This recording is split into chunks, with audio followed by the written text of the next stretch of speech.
Good morning. It's a last sequel of chemical properties of alkyl halides.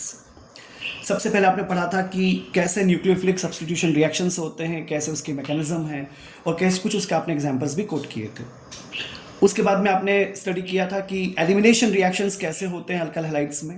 अब आज तीसरा और लास्ट इस सीक्वेंस का है, उसे हम कहते हैं रिएक्शन विद मेटल्स, यानी केमिकल बिहेवियर जो अल्काइल हैलाइड्स का है उसमें रिएक्शन विद मेटल्स हमें देखना है। देखिए, कार्बन का जो नेचर है, कैरेक्टर है ना, वो बहुत ही वर्सेटाइल है। कार्बन कैटिनेशन शो करता है, अपने जैसे ही दूसरों से जुड़ के लॉन्ग चेन बनाता है, मल्टीपल बॉन्ड बनाने की पॉसिबिलिटी है, इलेक्ट्रोनेगेटिविटी भी ठीक ठीक है, 2.5 है, कम नहीं होती। तो कहने का मतलब ये हुआ कि इसका एक और अच्छा कैरेक्टर सामने आता है कि जो कार्बन होता है ये मेटल के साथ भी बॉन्ड बना लेता है। पर्टिकुलरली जो अल्काइल ब्रोमाइड्स होते हैं और आयोडाइड्स होते हैं वो मेटल के साथ कार्बन मेटल बॉन्ड बनाना पसंद करते हैं और ऐसे कंपाउंड्स को ऑर्गेनोमेटालिक मेटालिक कंपाउंड्स कहते हैं। इनको कहा जाता है ऑर्गेनोमेटालिक कंपाउंड्स। आपको पता होगा विक्टर GRIGNARD विक्टर ग्रिग्नॉर्ड 1900 में इन्होंने ग्रिग्नॉर्ड रिएजेंट को इंट्रोड्यूस किया था RMGX को। विक्टर ग्रिग्नॉर्ड 1900 में RMGX को इंट्रोड्यूस किया था। बहुत ज़्यादा यूजफुल है ये अल्कोहल के प्रिपरेशन में, एल्डिहाइड के प्रिपरेशन में, कार्बोक्सी के प्रिपरेशन में, कीटोन्स के प्रिपरेशन में इसकी इंपॉर्टेंस बहुत ज़्यादा होती है। 1912 में 1912 में जब मैं छोटा था इनको नोबेल प्राइज अवार्ड होता, इनको अवार्ड होता नोबेल प्राइज इसी काम के लिए, RMGX के लिए। ठीक है, प्रोसेस तो बहुत सिंपल सी होती है, ये आपको अच्छे से पता है कि जैसे आपके पास अल्काइल हैलाइड है RX, आप इसकी रिएक्शन कर दीजिए मैग्नीशियम के साथ in presence of dry ether. या एटमॉस्फेयर ड्राई होना चाहिए, हम इस पर आगे बात करेंगे कि मॉइस्चर भी नहीं होना चाहिए, ऑक्सीजन भी नहीं होना चाहिए, कार्बन डाइऑक्साइड भी नहीं होना चाहिए, तो कुल मिलाकर के एयर नहीं होना चाहिए। तो ये बन जाता है RMGX। Am I clear? ये सिंपल सी कहानी है। यहाँ पे एक इंटरेस्टिंग बात ये है कि जो कार्बन होता है, ऑफकोर्स RMGX में R तो C को रिप्रेजेंट करता है ना, तो यहाँ पे जो कार्बन मैग्नीशियम का अपीयरेंस होता है, ध्यान से देखिएगा, तो कार्बन की इलेक्ट्रोनेगेटिविटी ज्यादा होती है। कार्बन की इलेक्ट्रोनेगेटिविटी होती है 2.5 और मैग्नीशियम की इलेक्ट्रोनेगेटिविटी होती है 1.2। तो इसके ऊपर होता है माइनस डेल्टा चार्ज, इस पे होता है प्लस डेल्टा चार्ज, और ऑब्वियसली एक्स की तो कुछ कहना ही बेकार है, इस पे भी माइनस चार्ज होता है। तो ये पोलर नेचर का होता है, यानी ग्रिग्नॉर्ड रिएजेंट पोलर नेचर का होता है, इसमें आयनिक नेचर पाया जाता है। Am I clear to you? और इसीलिए बहुत रिएक्टिव होता है, इसीलिए बहुत रिएक्टिव होता है। तो कोई भी ऐसा सोर्स ऑफ प्रोटॉन या कुछ भी ऐसा एसिडिक जिसमें हाइड्रोजन अवेलेबल हो तो उसे रिएक्शन करके हाइड्रोकार्बन्स बना लेता है। ये रिएक्शन किससे करता है? सब रिएक्शन पानी से कर जाता है। ये रिएक्शन किससे कर जाता है? ये रिएक्शन अल्कोहल से कर जाता है। ये रिएक्शन किससे कर जाता है? अमोनिया से रिएक्शन कर जाता है, 1 डिग्री अमीन से, 2 डिग्री अमीन से, थायो अल्कोहल से, हाइड्रोजन सल्फाइड से, जो भी इसको हाइड्रोजन दे सकते हैं, जिसमें भी एसिडिफाइड हाइड्रोजन होती है, उससे ग्रिग्नॉर्ड रिएजेंट रिएक्शन करके हाइड्रोकार्बन्स दे देता है। सिंपल से इसलिए हम कह सकते हैं कि मॉइस्चर नहीं होना चाहिए। ये क्वेश्चन बनता है एनसीईआरटी के क्वेश्चन, मेरे ख्याल से क्वेश्चन में भी है ये शामिल है कि क्यों नहीं होना चाहिए पानी की प्रेजेंस या मॉइस्चर की प्रेजेंस, क्यों हम अवॉइड करेंगे? क्योंकि जैसे आप लिखते हो RMGX, ये रिएक्शन कर देगा HOH के साथ और ये हाइड्रोकार्बन बना लेगा। क्या बना लेगा? RH plus MgOH and X, ये बन जाएगा हाइड्रोकार्बन। इसलिए हमेशा मॉइस्चर अवॉइड करना रहता है। ठीक है ना? अच्छा, और भी जैसे मैंने आपसे पहले कहा, ये ग्रिग्नॉर्ड रिएजेंट जो होता है ना, also reacts with oxygen and carbon dioxide.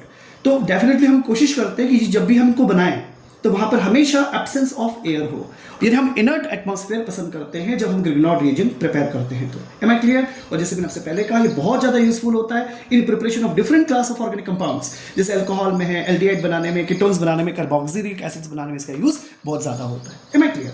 एक दो छोटे छोटे एग्जांपल्स और देखते हैं जहां पर हमको हैलाइड का मेटल से रिएक्शन समझ में आएगा। एक फेमस रिएक्शन होती है Wurtz reaction. Wurtz reaction famous reaction होती है। इसमें क्या होता है? कुछ नहीं सर, एक RX आपके पास अल्काइल हैलाइड है, allow to react with metal से सोडियम लिख दिया, 2 बार लिख दिया, यहाँ लिख दिया R और यहाँ लिख दिया XR। ये NX आउट, यहाँ पे आपको पता है ड्राई ईथर लिखना है आपको, और यहाँ पे आपके बन जाएगा RR, ये क्या बन जाएगा? हाइड्रोकार्बन बन गया, एल्केन बन गया। Am I clear? ध्यान दीजिएगा दो चीजों पे। नंबर 1, यहाँ पर आपको एक इंपॉर्टेंट कंसेप्ट आएगा, यहाँ पर आपको 1 डिग्री हैलाइड ही लेना है। अगर आप यहां पर टर्सरी यूज करोगे तो यहां पर एलिमिनेशन रिएक्शन होगी, अल्कीन्स बनेंगे रादर देन हाइड्रोकार्बन नहीं, हाइड्रोकार्बन तो बनेगा, अल्केन नहीं बनेगा।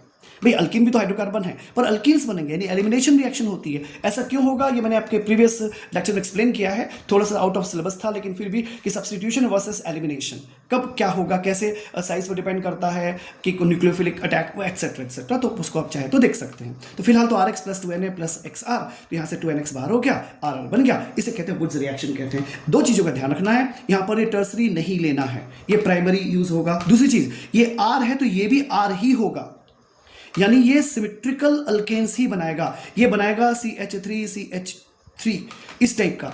Am I clear to you? ये क्योंकि समझने की कोशिश कीजिएगा, ये CH3X है, ये भी CH3X है, तो CH3 बनेगा। Am I clear to you? तो सिमिलर किस्म के ही बनेंगे, सिमिलर किस्म के ही। आप ऐसा नहीं कर सकते कि यहाँ पे आप ले लें CH3Cl और इधर आप ले लेंगे C2H5Cl, ये अलाउ नहीं होगा। Am I clear to you?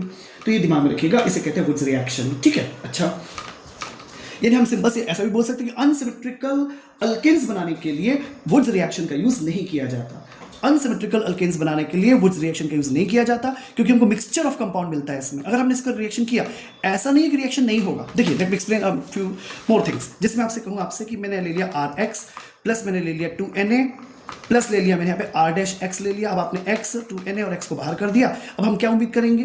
हम उम्मीद करेंगे R' नहीं, आपको यहाँ मिलेगा RR, आपको मिलेगा R', ये भी मिलेगा, ये भी मिलेगा, ये भी मिलेगा, इन सबका मिक्सचर मिलेगा आपको, ठीक है। तो इनका मिक्सचर मिलेगा तो इसको सेपरेट करना थोड़ा सा मुश्किल पड़ता है, ठीक है। इस कारण से हम अनसिमेट्रिकल अल्केन्स बनाने में इसका यूज नहीं करते, वुड्स रिएक्शन का यूज नहीं करते। दो जगह ध्यान रखिए, एक टर्सरी नहीं लेंगे हैलाइड नहीं लेंगे, और सिमेट्रिकल अल्केन्स बनाने में ही इसका यूज होता है, ठीक है। एक रिएक्शन और देख लेते हैं या कुछ और बात कर लेते हैं। देखिए, एक्टिव मेटल्स भी होते हैं कुछ हमारे पास, ठीक है। मैग्नीशियम से तो रिएक्शन हो ही रहा है, सोडियम के साथ हो गया, ये भी अच्छा लिथियम से रिएक्शन हो जाएगा, रिएक्शन जिंक से हो जाएगा, रिएक्शन लेड से हो जाएगा, रिएक्शन मर्क्यूरी से हो जाएगा, तो इनसे भी रिएक्शन होता है, और in presence of dry ether और करस्पॉन्डिंग ऑर्गेनोमेटेलिक कंपाउंड्स प्रिपेयर हो जाते हैं। आप बता सकते हो जैसे CH3 है, CH2Br है, let allow to react with Li, ठीक है, वही लिखना है आपको ड्राई ईथर, और आपके पास यहाँ पे डेरिवेटिव बन जाएगा CH3 CH2Li plus LiBr। Am I clear? ये क्या चीज है? यह है ethyl lithium, this is ethyllithium, it is called ethyllithium. अजीब लगेगा नाम, पर यही है ethyllithium. Am I clear? Similarly आप ये बोल सकते हो कि CH3 CH2Br ले लीजिए, और आपने लीजिए लेड लेना है तो क्या करोगे? Na भी लोगे तो 4Bb ले लो, यहाँ पे ले लो 4 ले लो, तो नेचुरली क्या बन जाएगा? ये बने, देख एक बहुत अच्छा कंपाउंड बनेगा, CH3 CH2 whole 4 Pb plus 4NaBr, 4Na, sodium भी तो लोगे ना, ऑफ कोर्स सोडियम भी लेंगे, तो यहाँ आएगा NaBr और यहाँ पे बनेगा 3Pb out. M I clear? ठीक है, ये आप जानते हैं क्या चीज़ है, पहचानते होंगे।